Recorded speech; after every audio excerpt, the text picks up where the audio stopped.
Okay, paliparin na natin. Ayan. Naka-manual mode na yan, guys. So, ganyan eh. Oh. Ito. Natapon. Ganyan yung manual mode. Ang hirap kontrolin. Okay, so ito yung DJI FPV RC3 na gagamitin natin para sa pagpalipad ng Neo using the goggles. Ito, DJI goggles. Kasi hindi siya pwedeng paliparin or gagamitin na wala yung goggles. Ito yung kanyang mga joysticks. Yan. So, in terms of functionality, halos magkapareha lang sila sa normal na remote controller. No, ito yung up, ito yung down, ito yung turn left, ito yung turn right. Ito naman yung forward, ito yung backward, ito yung sideward to the left, sideward to the right. Ito yung kanyang power button. Yung C1, ano siya, pwede siyang ma-customize. Ito yung kanyang mga buttons sa gilid, no, para sa picture at saka sa video. Ito yung sa gimbal niya, no, yung up at down. Okay. So ito yung start at stop. Pwede ano lang, applicable lang siya sa sa manual mode. Sa normal mode at sports mode hindi siya pwede. Ito naman yung kanyang yung pause or yung return to home, pwede rin ito, no, pindutin natin siya. Ito naman yung sa kanyang camera, no, sa gimbal, yung pag-tilt niya up or down. Ito yung gagamitin natin. So yun lang yung basic na yung mga parts ng ating RC3, FPV RC3. Actually ready na ito para sa yung manual mode. Yun, tingnan mo yung itong left na joystick. Nakaganyan na, no? Sa normal na setting, parang ganito lang siya, no? Yung babalik siya sa gitna. So yung ginawa natin, in-adjust natin ito sa likod using the tool, yung plastic. Binuksan natin siya, tapos gumamit tayo ng tool to adjust the joystick para maging ganito na siya. Pwede pa rin siyang gamitin sa normal mode kahit ganito na siya. Okay, so titingnan natin ngayon. Subukan muna natin itong Neo 2, no? Sa manual mode, ito yung preferred ko na gagamitin, yung Neo 1, kasi mas matibay siya. Baka magkaroon tayo ng crash. Hindi pa kasi tayo marunong sa manual mode. So ipakita lang natin siya mamaya. So ito yung ating goggles. Okay, turn on na natin lahat para masimulan na natin. Tapos gagamit tayo ng mag-screen record lang tayo using our cellphone. Ikabit lang natin siya dito sa ating goggles. Dito. Okay, i-on muna natin itong goggles. Yun, may display na yung goggles natin. Tapos yung remote controller. Okay, yan. Tapos ito yung ating drone.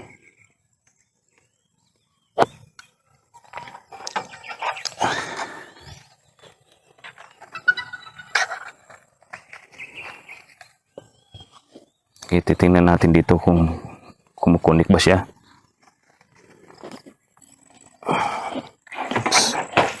Lingkuran na itong recorder. Nag-record tayo dun, may backup tayo na audio. Baka magka-problema tong video natin dito, no? Yung camera natin, yung action cam. Halimbawa malubat, so at least meron tayong backup na audio. Okay, so ang gagawin natin ay enable natin yung yung Bluetooth. Tapos punta tayo dito sa ayan. So connected na tayo. Mag-screen record lang tayo. Teka.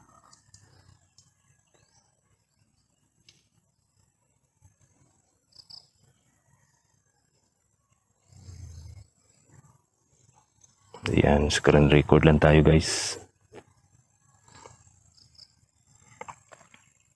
Balik tayo sa DJI Fly. Okay, let's start the motors. Okay, tingnan natin kung makikita ba sa ano. Ayan. So ganyan lang tayo yung kanyang joysticks. Balik natin to para mag-stop yung motor niya. Tapos i-on natin. Okay, start natin ulit. Okay, so ganyan lang. No? Take off. Sige.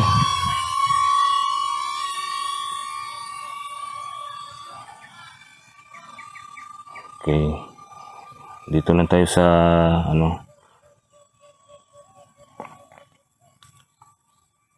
malapit lang tayo magpalipad. So ito yung normal mode guys.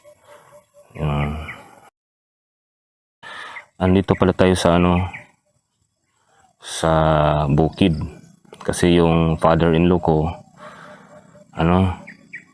may siya dito, ginawa niya akong driver. So ito yung maganda sa normal mode, parang lang siya talaga. Nagpanik yung baka. Sige, layo na lang natin. Yung baka guys nagpanik. So yun lang, just like the normal remote controller, magkapareho lang talaga sila. Natakot yung baka. So andyan tayo. Ayan. Mag-orbit tayo dito. Careful lang kasi maraming damo. Ayan, orbit.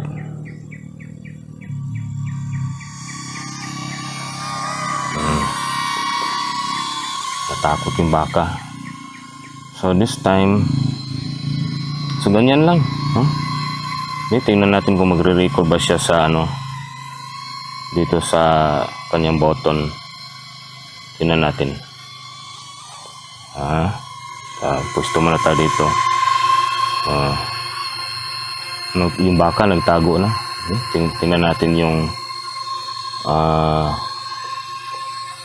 button. Record ba? Nag-record na siya guys. Yan o.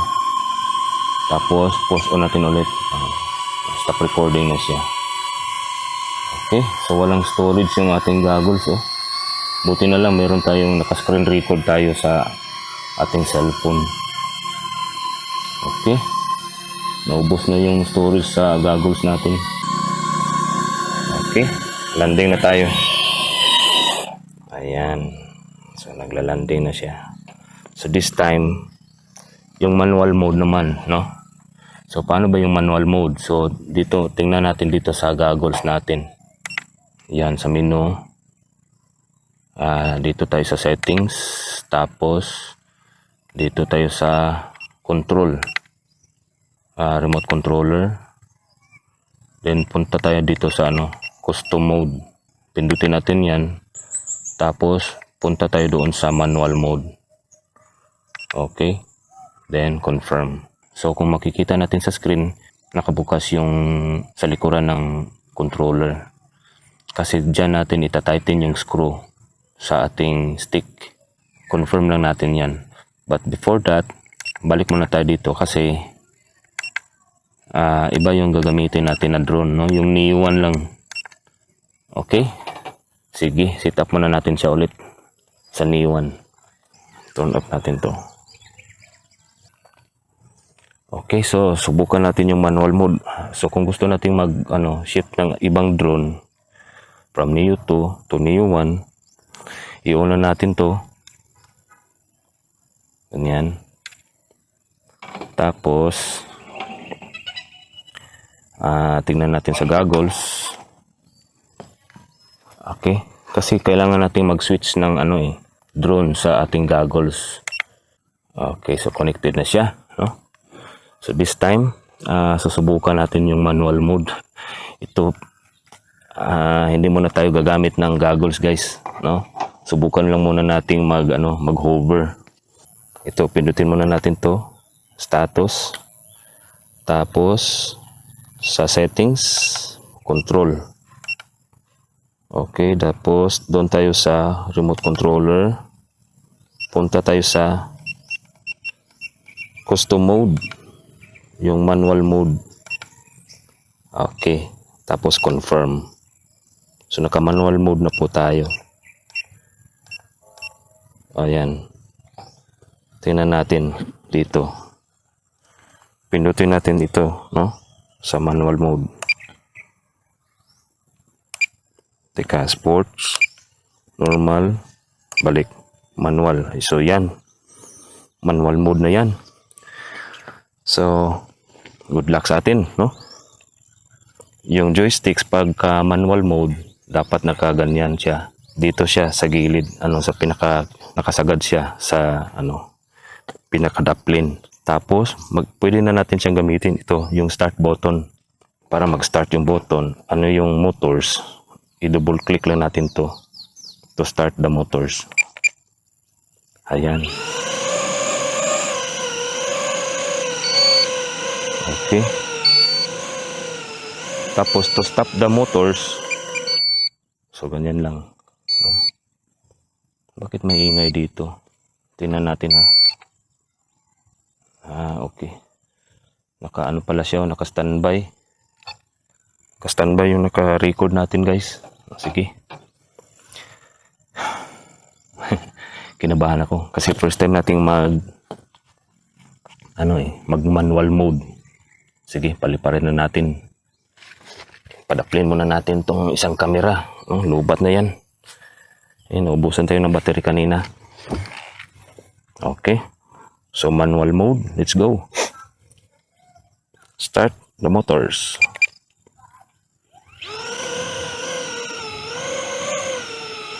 Okay, paliparin na natin. Ayan. Naka-manual mode na yan guys. So, ganyan Oh. Ito. Natapon. Ganyan yung manual mode. Ang hirap kontrolin. Natapon. Sige. Subukan natin ulit. With the goggles. Sige. Tingnan natin kung ano yung feeling ng manual mode gamit ang goggles. Suot muna natin tong goggles. Tika. Harap muna natin to sa... Ayan. Okay. Yan Suot na natin yung goggles.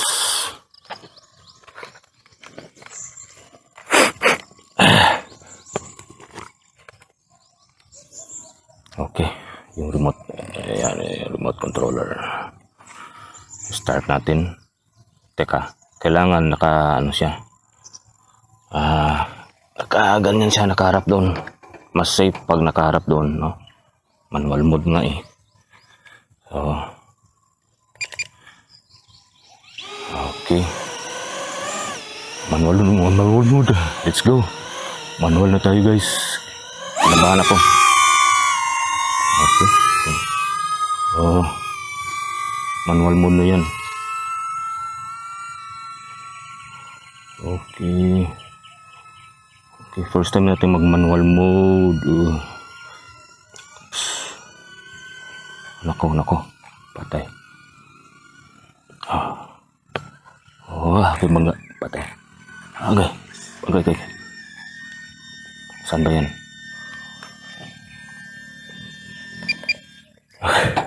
Nawala. Paano ba yan? Kailangan mag-beep siya. Saan ba yung beep dito? Nako.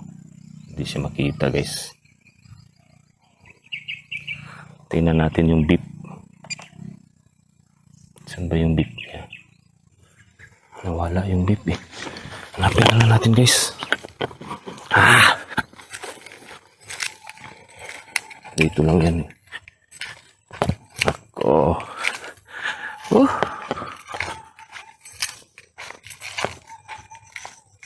Nagbit pala siya. Ayan, nag-beep pala siya guys. Automatic siyang nagbi-beep kapag nag-crash. Asan ba yun?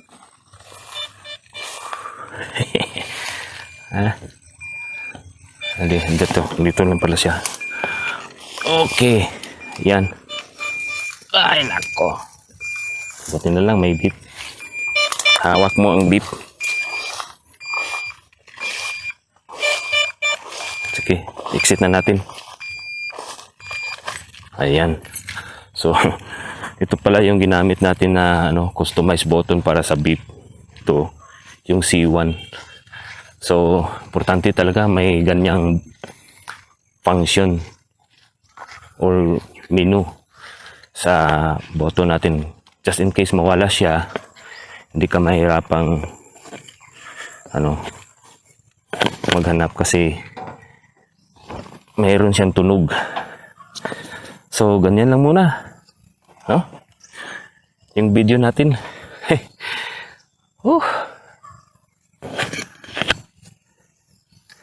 Ganyan guys. At sana mayroon kayong natutunan sa video na to. Thank you for watching.